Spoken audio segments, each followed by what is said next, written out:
a few other countries who have some capacity or will to deal with this.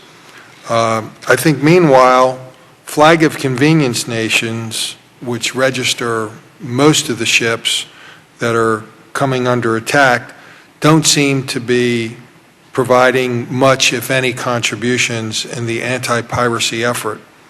Has consideration been given to try to talk to them, force them, develop a means to require flag of convenience states to pay their fair share for the cost of naval and military operations to pursue the pirate ships? Mr. Chairman, I certainly don't want to deflect the question. I think that, more appropriately, I think that would be under the defense moniker, where the navies are working together under combined task force and also drawing in whatever other support that they can. The Coast Guard has not approached those flags to specifically pay for naval protection. What we have done is, though, continue to press for those flag states to pressure their ship owners to provide long-range information and tracking, LRIT information, to the Maritime Safety Center, Horn of Africa, which is the EU body which tracks ships through the high-risk waters, so that we actually have a better understanding of the picture, and naval vessels can do a better distribution of their resources. But as far as directly asking them to do something monetarily, that has not been done, sir. For the State Department, Mr. Almond, would you want to take a stab at that last question? I mean, is this something the State Department is looking at all? Yes, it is. I mean, this is one option among the range of options that we're considering, and again, there are a number of aspects to it. Host governments that are less enthusiastic about it, but it is something that we have looked at and will continue to look at. Yes. For Mr. Weschler, as compared with other flag states, there are relatively few number of U.S. flag vessels that are transiting the waters in the Horn of Africa. Is the Department of Defense currently tracking the movements of suspected pirates?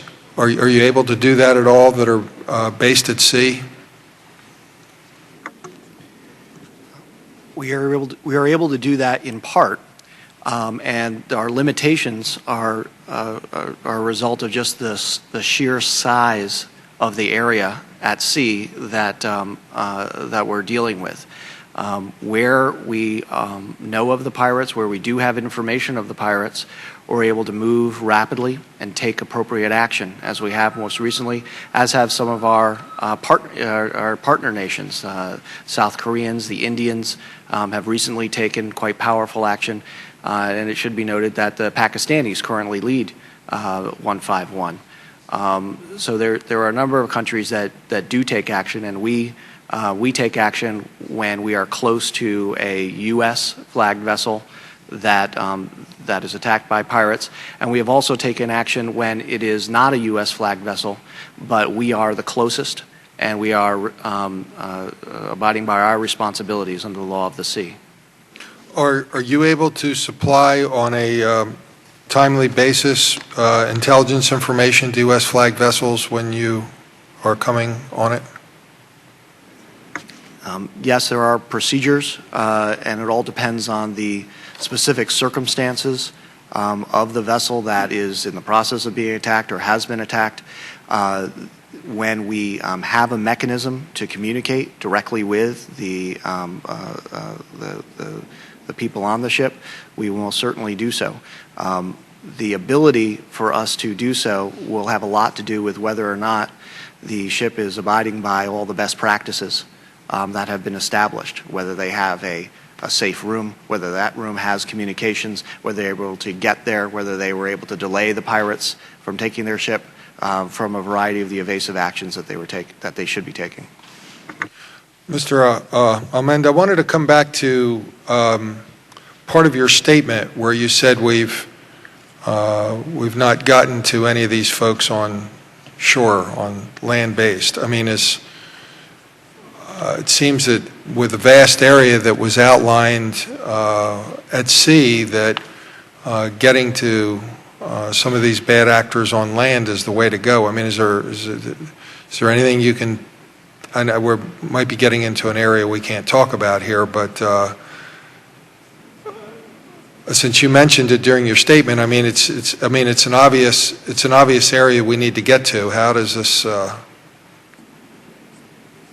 Right, and here I think I need to be mindful of the views of my colleague and those of the Department of Defense on the range of options that are out there.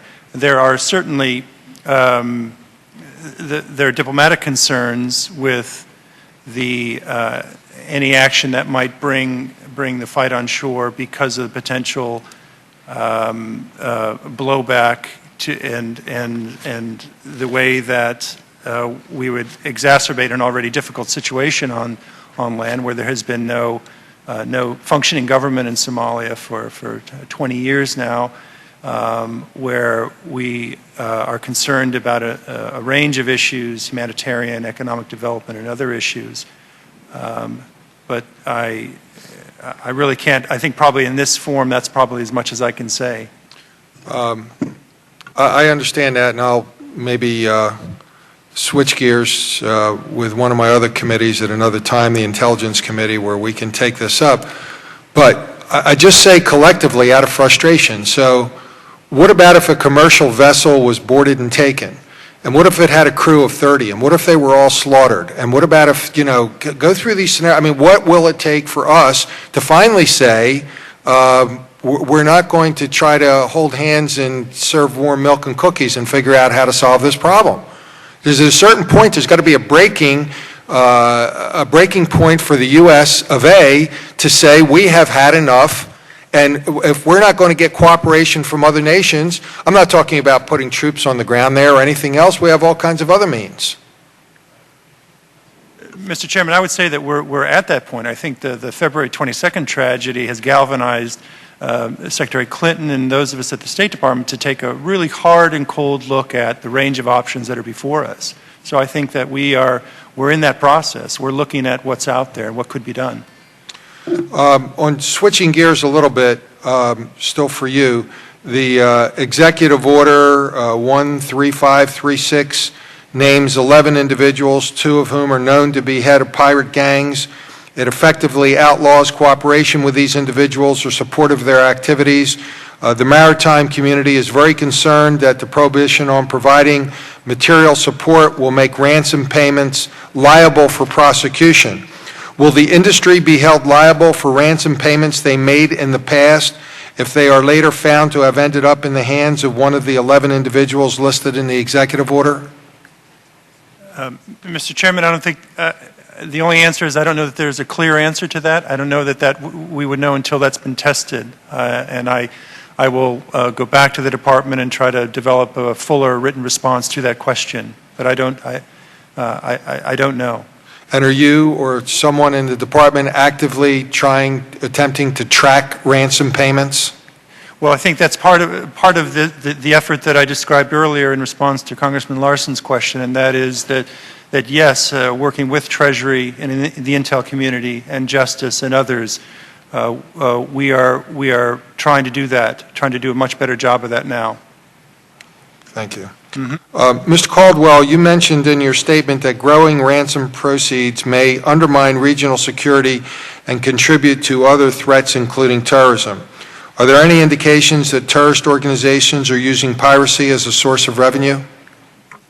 Mr. LoBiondo, we don't have independent way to, obviously don't have independent intelligence capabilities, and the word we're getting from the DOD and the intelligence community is that there are not clear there's no clear nexus now between that, but even as Mr. Wexler said in the work he's done with DOD and drugs is, you get these different forces that feed on each other for instability, whether it's greed or political ideology, that sometimes those groups start cooperating or change their motivation. So, I mean, it's certainly a concern. I think we know the long-term solution to Somalia is governance on land, and when you have these organizations, whether they're terrorists or whether they're pirate and criminal, their interest is to prevent and undermine such governance. Mr. Larson.